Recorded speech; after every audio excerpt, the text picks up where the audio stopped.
Hello everyone, it's Belinda from Belinda's Book Nook, and I'm here today with a wrap up for March and a little bit of book chat about some of the books that I read in March. Um, yeah. So anyways, without further ado, we'll get to what I did read in March. The first was called American Street by Ibi Zeboy. Zeboy. And this kind of goes with one of the things I've been doing this year too is trying to curb buying brand new books, especially because most of them come out hardcover and we all know they're very expensive, and getting them from the library or on my Kindle and reading them that way and saving myself money. And I was going to, and I had started it, I'm going to see if I can go back and look through my list and keep track of how much money I save by not buying a new release. This was a new release. It came out, it was at my library, and I said, yeah, I want to read it. I've heard a lot of great things. It has a fabulous cover on it. But the story is about a girl who, she and her mother are from Haiti, and they're coming to the United States. And when they get into, I believe, New York, there is a holdup, and her mother is detained. And they're coming to stay with her mother's sister and her children. And she ends up going and staying with them while things are trying to get sorted out with her mom and being detained. The book then follows the main character's experience as she starts to learn. I think the family that she went to stay with was in New Jersey. I think it's New Jersey. And it's her dealing with, the culture of the United States versus what she's known for all her life in Haiti, and also dealing with the Black culture and what's going on with her family. And I really enjoyed it. I thought it was a good book. Gives you another perspective on the immigrant experience. And then one of the things I think I made a note about the book was, like I try to take little notes here and there, things that capture me. Is in one page it said, the main character said, any hint of an accent could be an invitation for judgment that I'm stupid and I don't belong here. It's just kind of crazy how we try to put each other in boxes based on skin color, accent, or what have you. And it's unfortunate that she had to, like her aunt was really trying to, don't speak to me in Creole, in Haitian Creole. Speak to me in English and speak proper English.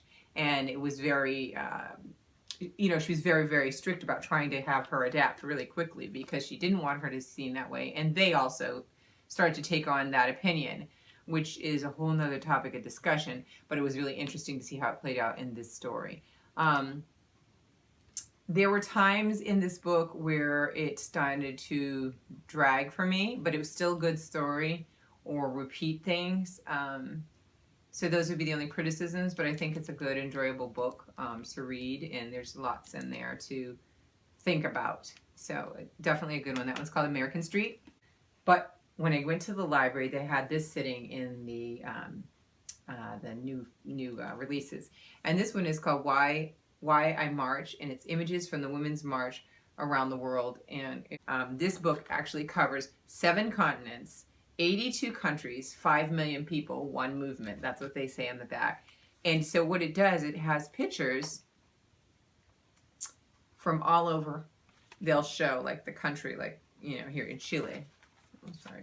Oh, by the way, this is my little plant. It's, I had it since last year, so it's growing again and blooming this time of year, which is perfect because everybody's ready for spring. So I thought I'd let it sit on the table with me. But this one is Chile, and they showed some pictures. And then in here, they have Italy, in Manchester, England, Berlin, Germany, France, Greece, Portugal, Italy, and all sorts of pictures that you get to see. So you get to see the signs that people wrote. My only criticism with this is I feel like it was rushed to publication. So it would have been more impactful and profound if they slowed down and got a little bit more, because there's no writing in here.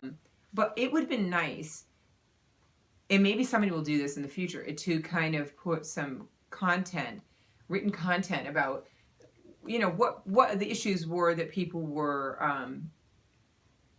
out there and protest for, because they did kind of vary a little bit from country to country.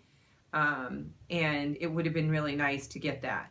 But there's so many really fabulous pictures in here. I almost don't want to return it because I just like flipping through it, because to me, it's just the world came together in one moment for good. So the big book, or the book that I read really for women's history, is called Endowed by Wangari Matai. And it's her memoir, and she is actually the recipient of the Nobel Peace Prize as well, and among other awards. So I took it out from the library, and then I did what I did last time. I hijacked it, and I try to keep it beyond the days. And so then the last time I knew I was going to be able to renew it, I decided I'm going to go and buy it. So I went on thriftbooks.com, which is really a great resource online for used books, and I ordered it. And so by the time I had to return that one, this one had come in the mail, and I was able to pick up where I left off.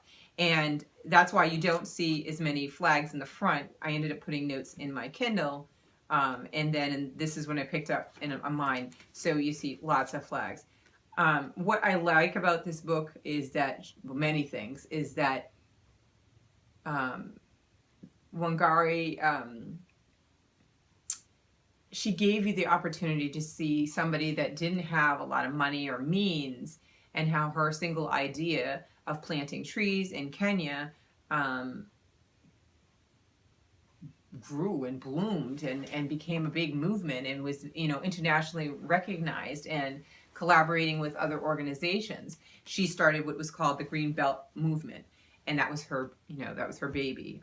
But along the way, as you read the book, you find out that she participated in many other organizations, which to me, again, is fascinating. Like, how do you get involved with so many things? I was very inspired listening to her story. It started when she's a child, and the fact that when she was young, girls were not really going to school. But what happened was her brother actually talked to the mom and said, well, why isn't she not in school? Why don't we put her to school, send her to school? And the mother paused and said, you're right, and agreed. She ended up going to Catholic schools locally in Kenya, and then she ended up getting, I think President Kennedy had a program that brought a bunch of Kenyans to the United States to participate and get an education in colleges here in the United States. And that's what she ended up doing. So she did go to university in the United States and got her degree, and then she went back again to Kenya. Whoa. Like, her story is just amazing. She was married. It talked about, her marriage, which eventually ended up, they ended up parting ways, but you hear about, their relationship. She had children. Her idea was, she recognized when she was little that there were all these trees in Kenya, but then as she got older and the country became colonized and divided up, and they were kind of shifted where they could live versus the people that came there, and it was all about lumber and tree farms and things like that. So they would come, and part of it was to make money to get the trees, but the other part was they wanted to bring something from home, so they would start planting their trees from home in Kenya. And what she recognized was that because these trees and plants weren't local, they did cause some problems with the soil. The fact that they cut down the trees compromise this soil's integrity to support the land, and landslides and water, big storms and problems happen, droughts.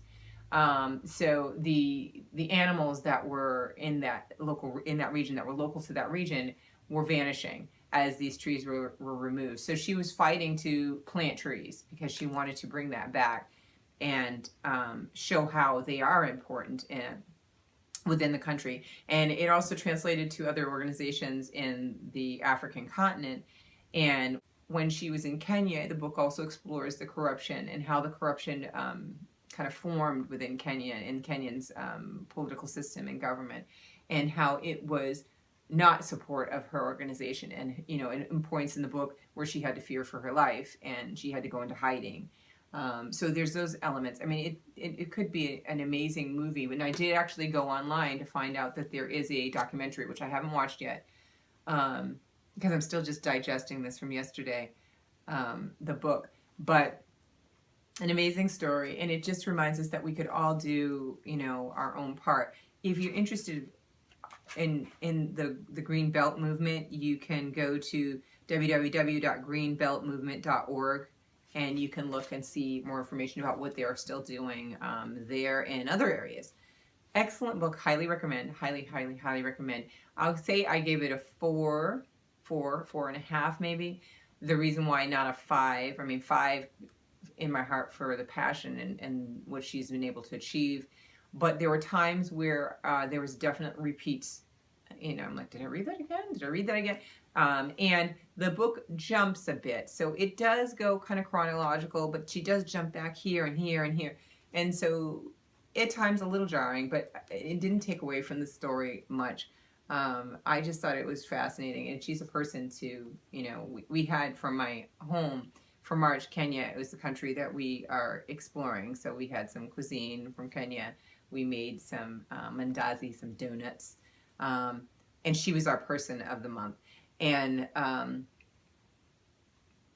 just think that it's important, especially we got Earth Day coming up.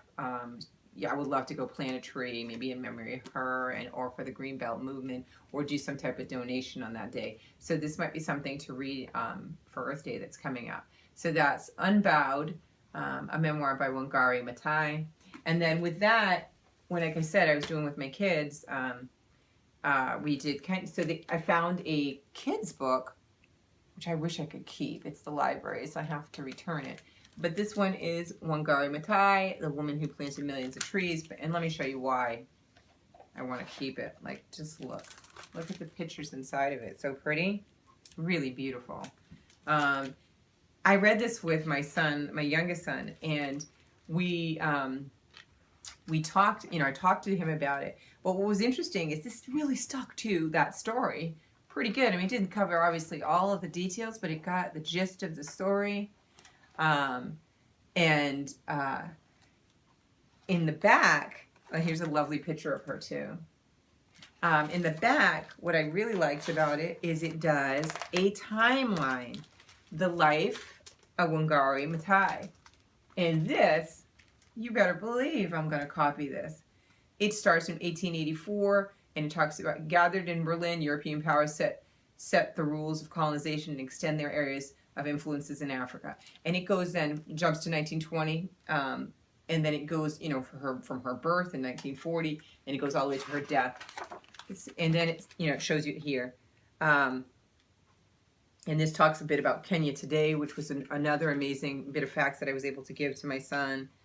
And then over here, it had quotes that they pulled from this book inside of here. And I was like, oh, I actually had flagged them too. So it was pretty neat. And then this is her when she was, I think she was with Nelson Mandela. It was the day of her Nobel Prize. So her Nobel Prize.